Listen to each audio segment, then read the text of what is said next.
चुनाव नतीजों से पहले दिग्विजय सिंह का बड़ा बयान, अगर 300 से ज्यादा सीट तो जनता का वोट नहीं।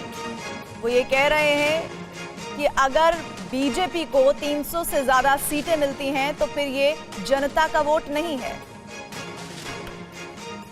जनता का वोट अगर पड़ा है तो इनको बहुमत नहीं मिल रहा है, और जो कांग्रेस पार्टी ने 295 का फिगर दिया है वो सही है। और उसके बाद यदि 300 पार तो वो जनता का वोट नहीं है, वो ईवीएम मशीन का वोट है।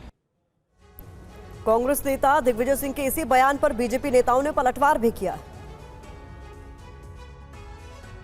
कांग्रेस के नेता ईवीएम गए थे, दिग्विजय सिंह का आया है कि 300 से ज्यादा सीटें अगर एनडीए की आती है तो ये ईवीएम का वोट है। 295 ये तो पक्का हो गया कि मान लिया उन्होंने कि अब सरकार भाजपा की बन रही है।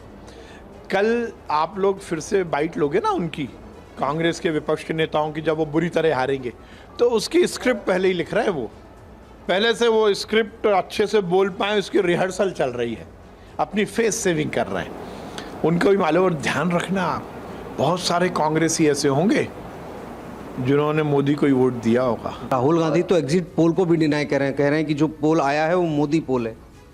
अब राहुल गांधी है, वो कुछ भी कर सकते हैं, पर अब कुछ घंटे शेष है। कल दोपहर को 3 बजे के बाद सारा पिक्चर क्लियर हो जाएगा। पर आज भले कुछ भी कहें, आज उनका सुन लेना और ये जो मैं कह रहा हूँ वो कल रिपीट करके दिखा भी देना कि कल ईवीएम पे रोएंगे ये लोग और कुछ बहानेबाजी करेंगे। यही इनके पास कल होगा। और इधर बिहार में छपरा के बाद अब नालंदा में हिंसा हुई है। चुनावी रंजिश में जेडीयू कार्यकर्ता की हत्या कर दी गई। नालंदा जिले के परवलपुर थाना क्षेत्र के मऊआ गांव में आज सुबह जेडीयू के एक पोलिंग एजेंट की धारदार हथियार से हमला कर और लाठी डंडे से पीट कर हत्या कर दी गई। मृतक की पहचान परवलपुर थाना क्षेत्र के मऊआ गांव निवासी अनिल प्रसाद के रूप में हुई है। हत्या के बाद इलाके में सनसनी फैल गई है। परिजनों का कहना है कि लोकसभा चुनाव के दौरान अनिल पोलिंग एजेंट बने थे। इसके बाद गांव के ही कुछ लोगों ने उन्हें देख लेने की धमकी दी थी और आज उनकी निर्मम हत्या कर दी गई।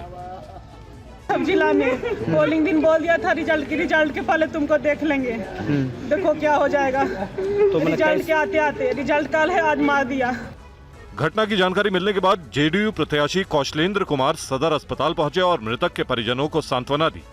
वहीं पुलिस मामले की जांच कर रही है कि उनका डेथ हुआ है और हम लोग वही अभी देखने आए हैं। इसके बाद गांव भी जाकर इंक्वायरी करेंगे और जो भी होंगे दोषी उनको जल्दी से जल्दी कार्रवाई की जाएगी। राजधानी दिल्ली में भीषण गर्मी पड़ रही है, पारा सभी रिकॉर्ड तोड़ रहा है। वहीं दूसरी तरफ लोग पानी के लिए तरस रहे हैं। पानी के लिए मारामारी की ऐसी तस्वीरें दिल्ली के कई इलाकों में नजर आ रही है। पानी की मांग लगातार बढ़ती जा रही है, लेकिन सप्लाई में कमी के कारण कई इलाकों में जनता त्राही कर रही है। वैसे आमतौर पर भी राजधानी में गर्मी की शुरुआत के साथ पानी की मांग बढ़ने लगती है। इस बार हालात कुछ ज्यादा ही विकराल हैं। ऐसे में किल्लत शुरू होने के साथ ही जल संकट का खतरा भी मंडराने लगा है। दिल्ली में पानी की कमी की सबसे बड़ी वजह है यमुना के जल स्तर का घटना। इसके लिए दिल्ली सरकार हरियाणा को जिम्मेदार ठहरा रही है। दिल्ली की जल मंत्री आतिशी ने आरोप लगाया है कि इस साल 1 मई से ही हरियाणा ने यमुना में दिल्ली के हिस्से का पानी रोक दिया। इसके कारण जल स्तर घट गया है। वहीं दिल्ली सरकार पर बीजेपी की तरफ से राजनीति करने के आरोप लगाए जा रहे हैं।